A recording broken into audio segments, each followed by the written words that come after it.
Well, hello, ladies and gentlemen. Driven Dave here. I've got a little video about like why the C6 Corvette is awesome, basically, and why you might be interested in one. I really think this is one of the best cars you can get for the money. Um, this is mine, although probably not for much longer. It's probably going to sell tonight, which, so it's a little bit of a bittersweet video, but I did want to make sure to cover the car and kind of show some of my favorite things about it. So as you can see, it's fantastic looking. just, just from a basic style point of view, I love what they did with this. This kind of reminds me of like the second generation Corvette, Stingray. Uh, I just think they did a really nice job with this flowing shape. It's just it's really beautiful. Somebody else I was talking to a while back, they said, the back of the C6 is probably like the best that the Corvette has ever been. And man, I can't argue. Look at that thing, man. It's beautiful. Now I know I'm going to get some haters for the exhaust. Um, Fair enough, but that is actually designed for the Corvette. Um, I wish it had the quad tips. I just didn't want to pay the extra money for the quad tips. I picked this system up used, and it sounds amazing, and I think it looks pretty good, even though I do miss the quad pipes. But you can have that changed if you want. No big deal. Whoever owned this car before me put these little louvers on. At first, I was horrified by them. I thought it was just the ultimate old man, white New Balance, white socks, and khaki shorts kind of thing. But I don't know. I think it looks kind of cool now. It really grew on me. Had this car since 2014. It's 2022 now. And God, I mean, it's still just beautiful. I love the brake caliper there that says Corvette. Get in there to show you. Now, this particular car is not the Z51 package. So it doesn't have the upgraded brakes. It doesn't have the extra oil cooler and stiffer suspension and stuff. This is just a base model, but I think it's a 2LT or a 3LT. So it's got the nav system. It's got heads-up display. Hey, sorry to interrupt. It's me from the future. Do me a favor. I have a goal by the end of the year to hit 1,000 subscribers, and you can help me with it. And if you're watching this past the new year, help me reach my goal of 1 million subscribers. Hit that button right now. Back to the video.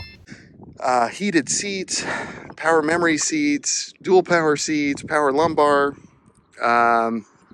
It really has like most of the features you could get. It's also a dual roof panel car. I have the glass roof panel. It's really more of a plastic, but I like the color matched solid panel. I think it looks good.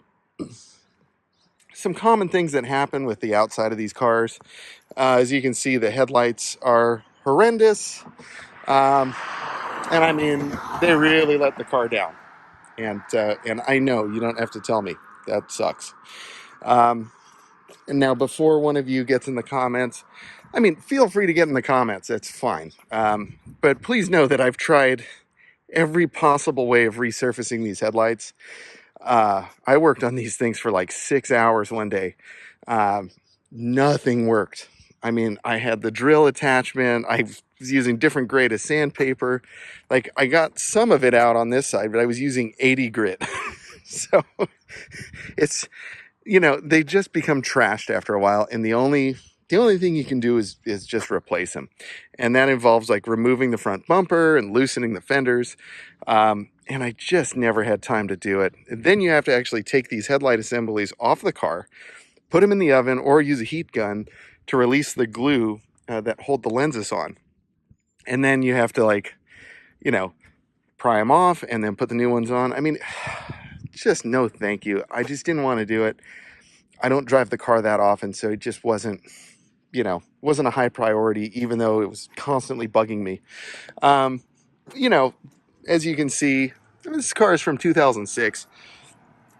It could use a new emblem, but again, not a big deal for me. Another issue that I've had with this car on the exterior, it's hard to see, but like some of the clear coat on the hood has started to kind of like wear out. and look crappy. And same thing has happened on the hatch here. It just, I think they just didn't do a good job with the paint.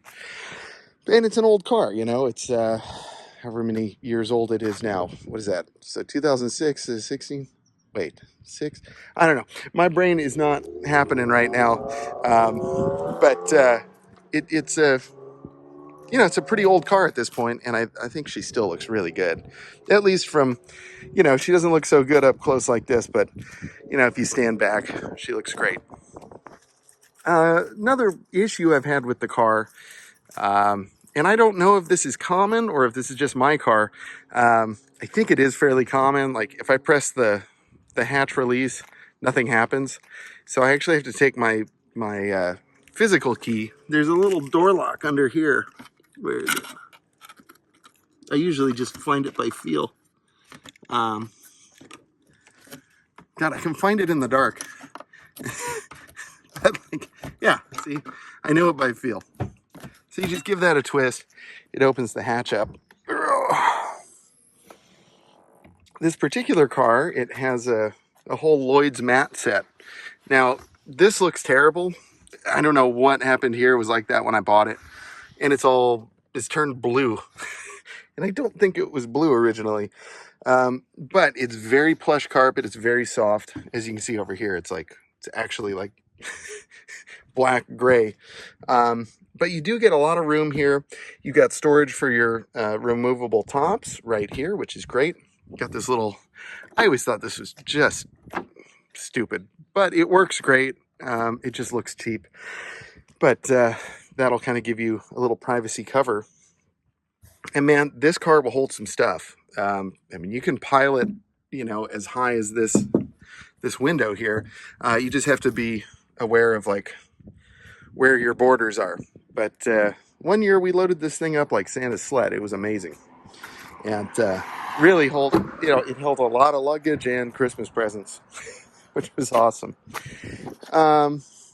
You've got your little electronic door releases. So it's just a little rubber pad. Let's open the power barn here and show you what's going on under the hood. Another common problem, the bumpers tend to lift up in these spots. And what happens is there's a little plastic tab in there that breaks. And again, it was another one of those things that like I just never got around to fixing. So here you have, you know, it's a pretty familiar sight. 6-liter V8, 400 horse, 400 pound-feet of torque. God, I said that all wrong. You know what I mean.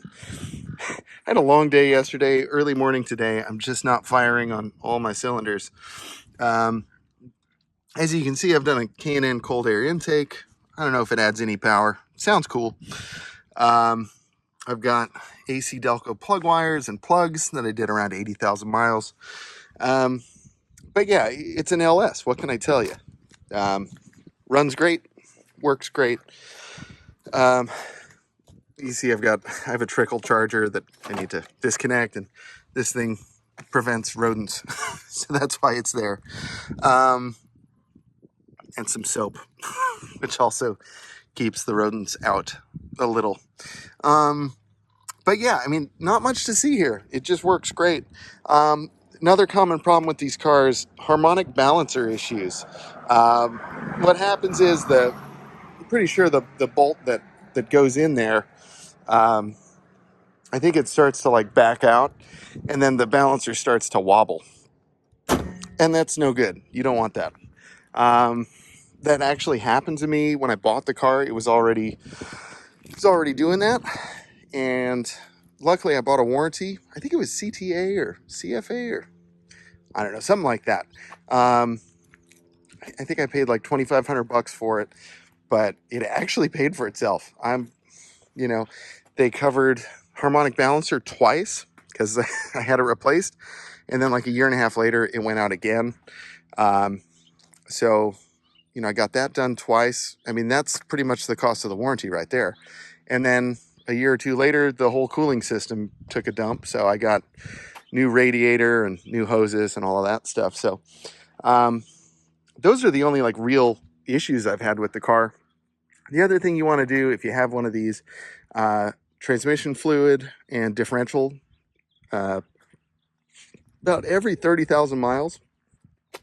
I guess the fluid kind of wears out, or the gear oil, and when you turn, you'll start to hear like a grinding and shuddering sound, you know, and you think something really bad is happening, but it's fine. You just need to get that fluid changed out. Talking tires, we've got stock wheels here, 18s in the front, 19s in the back. I'm rocking the Continentals because they're a good deal. They're pretty quiet on the freeway. They grip pretty well in the rain and in the dry. So big fan of those. I think it was around like $500 or $600 per, you know, side, like front and back.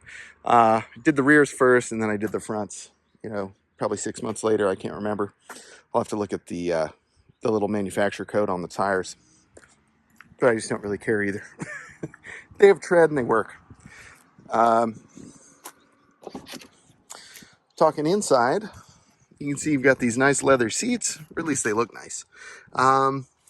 If you're a bigger feller like me, you'll probably wear this out. These tend to collapse, as mine has. You can kind of see it's a little sunken compared to the passenger side. Sorry, I've got my breakfast there. And you can see the foam kind of just it's just given up, but it's still comfy. And you got your controls down here. This controls your lumbar, which, well, you can't see, and then this one controls the how much squeeze you get from here, which I think is a neat little feature. Another thing that's always bothered me, this scratch on my steering wheel, it was like this when I bought it. I mean, obviously I never cared enough to actually replace it, but what are you gonna do? Who cares? These cars compared to the C5 are like ultra luxury, beautiful, best quality ever. You know, the C5, and I've only been in a couple of C5s, which those of you that are C5 lovers, hey man, I think they're awesome cars. I'd love to own one. Like, they're amazing. But the interiors were not good. The interiors were not good in these either, but way better than the C5. You know, it's got kind of this GM plastic. It looks like leather, but it's just crappy plastic. It's held up okay. I've got the Bose. It doesn't really sound that good, but it's fine. It sounds good enough. I don't care. This can kind of move things out of the way so you can exit the vehicle more easily. Puts the seat all the way back and whatnot. I never messed with that. Fuel door release here, trunk release here, or hatch, whatever. Doesn't work anymore in this car. Like one day it just quit, and I just don't know. Let's see what else we've got. Move my little breakfast out of the way. You can see I got these nice Lloyd's mats. They're discolored, but they're beautiful. Glove box, very light and kind of flimsy feeling, but again, who cares? It works. 6-speed manual. Love this gearbox. It's great. I mean, I'd recommend probably what is it, the NGW or MGW? They make really good shifters, and I've heard it's like the best upgrade for these cars, but I've never done it. You can see we've got our push to start button. This car was owned by a couple before me, and I think the wife drove it a lot, and she had long fingernails, so she kind of scratched this this off. You know, it's just cosmetic. I don't care. Let's fire it up because it's getting kind of toasty here. You can see the gauges do a little dance for you, which is cool. I think the gauges on this car just really perfect. Like, you really couldn't ask for better looking gauges than this. It's everything you need, nothing you don't.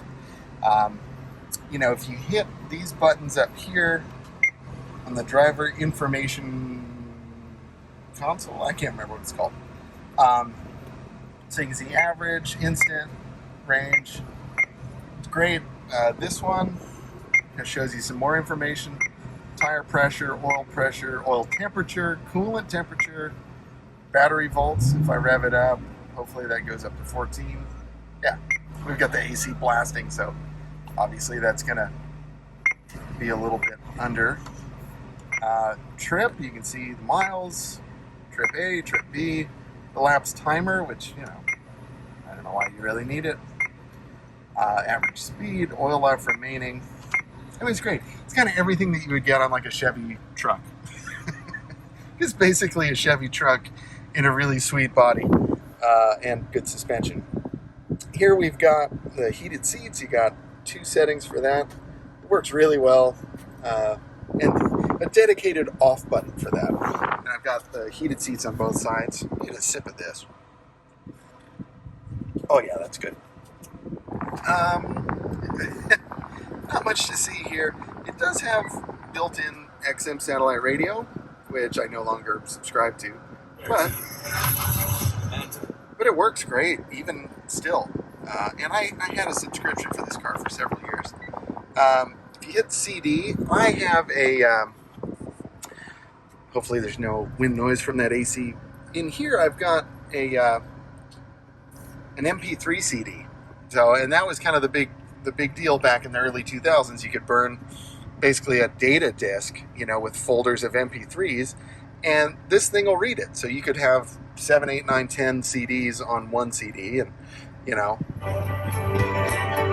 So that's great. Obviously, I can't play that because it's, you know, this guy, and I'm sure he wants his money, and I don't want to have to deal with that. If you hit track select, watch how long. Now that was actually pretty quick. Let's see how long it takes to change tunes. I'm going to select this next one, Island of Souls. Now you'll hear it kind of hesitates. And thinking about it, there we go. So after a few moments, it does change. If I want to go like up a folder, we're waiting. It's one of these things, like, I just recommend pick music that you like, put it in, and really never change it because it takes forever. See, there we go. We just changed. So you can see some of the albums I have here. You know, some eclectic stuff. Bob Mintzer Big Band, Sting, Us Three, Ludacris. This is a pretty old CD. But, you know, it's nice to have that option. I'm not going to hit the nav button because it freaks out when I do that. Just trust me, don't do it. Just don't. You don't want that. Don't use the nav. If I hit this, it's going to drop down, and this was super duper fancy, luxurious. You got your DVD right here for the map disc, and here's where your CD goes. And it works fine. I just wish there was a auxiliary input. For this car, I just use like one of those FM transmitters, and it works okay. It's fine. Here I've got this aftermarket leather armrest cover. It's separating here in the middle, and I don't even know who made this. This is all kind of discolored, so I forgot what company makes this. There's a storage compartment here that's really messy, but it holds quite a bunch of junk, as you can see. You've got your, I think that's an ashtray, actually, and a cigarette lighter or 12-volt outlet, however you want to call it. You've got little pouches here. Got my floss. You know, gotta be clean. Same thing on both sides. Not a lot of interior storage in this car, but you know, it will hold a lot in terms of luggage. I've got my little waterfall thing here, which, as you can see, is cool. That is not stock. That's an aftermarket thing. You can see one of the speakers back there. Again, really good radio, and it works just fine. So, my goodness, I have to go to work soon. So I think I'm going to call it quits for this video. No, I'm not. I lied. Up here, you've got home link. I forgot to mention that. Right here, you've got lighted vanity mirror. That's on both sides. I had one of these break on me. I think it was this one. I don't remember. Be very careful in opening and closing these. They're just made like crap. Also, you've got your removable top. You just loosen this. Ooh, it's loud. Loosen that, and then loosen this, and take it off. and then make sure everything's secure again. I'm just not going to remove it right now, but you know, it's a nice feature. I think it works great. Here you've got auto dimming mirror. You've got your OnStar emergency stuff, which I'm not subscribed to. You can see some of the fancy 2006 technology here for that system, but I don't use it. It's not active. But yeah, I mean, that's pretty much all the controls. You've got your dual zone climate control. It's pretty self-explanatory. This is my temperature. This is outside. And then if I want to activate the passenger zone. But I always thought it was kind of goofy because, like, you know, there, turn that off. But I mean, like, you've got a tiny car here. Like, do you really need dual zones? But actually, on a road trip with my wife, it's pretty good. Here you got a power telescoping wheel, which is great. It's not power tilt though, so you can move it manually that way. That's fine. You've got your Cobalt steering wheel. Whatever, it's fine. I think it's comfortable, and I think it looks pretty good, but it is the steering wheel from the Cobalt. Yeah, what are you going to do? Yeah, one other thing I'll talk about, and then I really have to go. Man, I'm late. This gear shift, it's a T56, I believe. First gear. So just talking about like best practices when shifting. This transmission is in the rear of the car. There's a torque tube that runs through the middle. So basically, like, instead of shifting the transmission right below you, you're shifting something that connects to the back. So you kind of have to be a little bit careful with that and just know how to shift it. Also, you know, that's a pretty big gate. Like, these throws are long, especially for a sports car. And like fifth and reverse is a little bit like ambiguous. So anyway, here's how I like to shift. I saw a video on this years ago. It really helped out. So I hope this helps. So I kind of palm it and obviously bring it over to the left for first gear. So I kind of feel it like here, you know, so it's just a little bit there. Second gear, you can see I'm not pulling back hard. I'm giving it a little bit of direction. Third gear, I let it just go into neutral pretty much and straight up. Fourth gear, I feel in my fingers like that, you know. It's right there. And then fifth is like this part of my palm, you know, so I'm just feeling. And then sixth is obviously, sixth can be really, really nebulous or ambiguous. It feels super close to fourth, and it's not like you can go all the way over because you'll just hit the gate. And then reverse obviously is all the way, you know, jam it over and up. But that's how I like to shift. And also the pedal position, I don't know if you can see this, you can, you know, heel toe braking, pretty easy. They did a good job with this. It's comfy and it's easy to drive. So that's great. Well, performance numbers on this car, when new, 0 to 60, 4.2 seconds. Quarter mile, I think, was 12 or 11. What was it? 12.6 quarter mile. Top speed, 186 miles per hour. And when you drive it, it feels like it really would. Like, I don't know for sure, but it really does feel that way. So anyway, friends, please wish my Corvette a fond farewell. I'm gonna miss it terribly, but gotta move on to some bigger and better things, and can't keep stuff forever. Think maybe we can do competitive driving mode. There it is. Let's do a little rip.